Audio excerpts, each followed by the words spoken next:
Hello friend, good morning.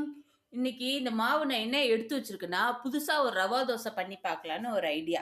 So நான் அத பண்ணி வச்சிருக்கேன். இதுக்கு தேவையான அளவு என்னன்னு பார்த்தீங்கன்னா, இந்த கப் இருக்கு இல்லையா? மெஷர்மென்ட் சொல்றேன்.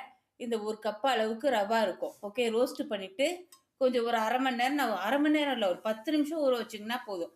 ரவா லைட்டா ரோஸ்ட் பண்ணிட்டு தவா வச்சு இத போட்டு ஊற வச்சீங்கன்னா, ஒரு 10 நிமிஷம் ரவா ஊறணும். ஓகே.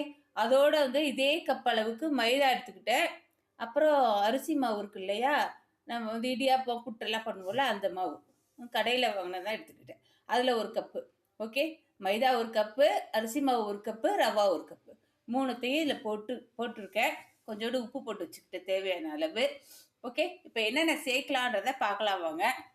ஒரு 1 1/2 டீஸ்பூன் அளவுக்கு பொட்டுக்கல்ல எடுத்துக்கிட்டேன். ஓகே. கருவேப்பிலையை நீங்கள் கொஞ்சமாக நறுக்கிட்டு சேர்த்துக்கோங்க. இல்லை கையால் அப்படி மசிச்சுட்டு சேர்த்துக்கோங்க. ஓகே. 1 டீஸ்பூனுக்கான மிளகு எடுத்துக்கிட்டேன். முழு மிளகு தான், உடைக்கல நான். ஜீரகம் ஒரு 2 டீஸ்பூனுக்கான எடுத்திருக்கேன். ஓகே. இது எல்லாத்தையும் இப்போ நம்ம வெளில போட போகிறோம். அதுக்கு முன்னாடி என்ன பண்ணணும்னா, எண்ணெய் எடுத்திருக்கேன். ஒரு 3 டீஸ்பூன் போல் ஆயில் இருக்கு இல்லையா, சமையல் ஆயில், அதை அப்படியே இதில் ஊற்றிக்கிறோம். இது எதுக்கு ஊற்றுறோன்னா, மாவு கலக்கிறோம்ல, இப்போ தவாவில் ஊற்றும்போது சில தோசை ஒட்டிட்டு இல்லாமல் அழகாக எடுக்க வரும். ஓகே. சில டைம் தோசையிலே ஒட்டிகிட்டு இருக்கும்ல, அது மாதிரி இல்லாமல் அழகாக வரும். பச்சை மிளகாய் 2 எடுத்து சின்னதாக கட் பண்ணிக்கோங்க. ஓகே. பச்சை மிளகாவும் போட்டுக்கோங்க, குட்டி குட்டியாக கட் பண்ணிக்கோங்க. நான் ஒரு 2 மிளகாய்க்கான நான் எடுத்திருக்கேன். ஓகே. இது எல்லாத்தையும் போட்டு இப்போ தண்ணி ஊற்றி நல்லா கலந்து வச்சுக்க போகிறோம். ஒரு 8:30 மணி 9 மணி போல் தான் நான் சாப்பிடுவேன். அப்போ தான் யூஸ் பண்ண போகிறேன். ஓகே. இதை தான் ஷேர் பண்ண வந்தேன். இதே மாதிரி எல்லோரும் ட்ரை பண்ணுங்கள். கொஞ்சம் டிஃப்ரெண்ட்டாக இருக்கும். ரவா தோசையை நான் இது மாதிரி சாப்பிட்டதில்ல, வேறு மாதிரி தான் பண்ணியிருக்கேன். இப்போ ட்ரை பண்ணுவோம். ஓகே. நான் கலந்துட்டு உங்ககிட்ட காமிக்கிறேன்.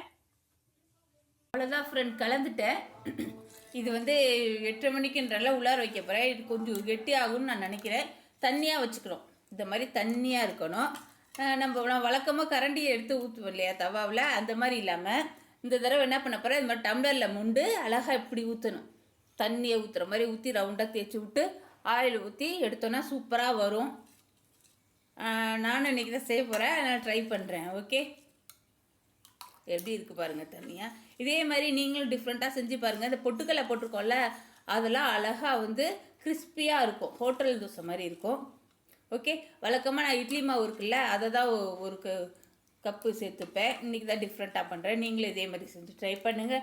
எங்கள் சேனலுக்கு சப்ஸ்கிரைப் பண்ணிக்கோங்க. கூட இருக்கிற பெல் பட்டன் தட்டிக்கோங்க ஃப்ரெண்ட். ஓகே ஃப்ரெண்ட், பாய்.